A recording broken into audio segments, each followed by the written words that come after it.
Hi hello നമസ്കാരം. ഇന്ന് എൻ്റെ വീട്ടിൽ ഞാൻ ചിക്കനും പുട്ടും കൂടി വെക്കാമെന്ന് വിചാരിക്കുന്നു.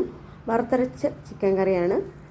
ഒരു കപ്പ്, ചെറിയ കപ്പിൽ ഒരു കപ്പ് തേങ്ങയും ഒരു 20 അല്ലി ചെറിയ ഉള്ളിയും 10 അല്ലി വെളുത്തുള്ളി, ഒരു തുണ്ട് ഇഞ്ചി. ഒരു തുണ്ടെന്ന് പറഞ്ഞാൽ കുറച്ച് വലിയ തുണ്ടാണേ.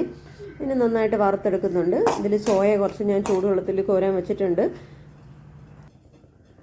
ഇതിൽ കുറച്ച് മുളക് പൊടി, 1 സ്പൂൺ മുളക് പൊടി,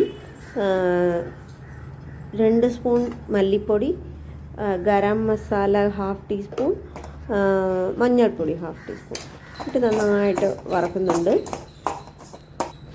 ഇത് തേങ്ങ നന്നായിട്ട് വറുത്തതിന് ശേഷം വേണം മുളക് പൊടി മല്ലിപ്പൊടിയൊക്കെ ഇടാൻ. അല്ലെങ്കിൽ നന്നായിട്ട് വറുത്ത് കഴിഞ്ഞതിന് ശേഷം നിങ്ങൾ സ്റ്റൗ ഓഫ് ചെയ്തിട്ട് മുളക് പൊടി മല്ലിപ്പൊടി ഇടാം, കരിഞ്ഞു പോകാതെ ഇരിക്കും. പിന്നെ നമുക്ക് കുക്കറിൽ എണ്ണ ഒഴിച്ച് കടുക് വറുത്ത് കുറച്ച് പെരിഞ്ജീരകം ഇട്ട് കറിവേപ്പില ഇട്ട് ചെറിയ ഉള്ളി ഒരെണ്ണം ഇട്ടിട്ടുണ്ട്. ഇട്ടിട്ട് നമുക്ക് കടുക് വറുത്ത് കഴിഞ്ഞതിന് ശേഷം ചിക്കൻ ഇടുന്നുണ്ട്. പിന്നെ നമ്മൾ വറുത്ത് വെച്ച് തേങ്ങ അരച്ച് വെച്ചിരിക്കുന്നു, അത് അതിൻ്റെ കൂടെ ചേർക്കുവാണ്. എന്നിട്ട് സോയയും കൂടി അതിൻ്റെ കൂടെ ചേർത്ത് 2 വിസിലായതിനു ശേഷം നമുക്ക് ചിക്കൻ പുറത്തെടുക്കാം. Chicken ready.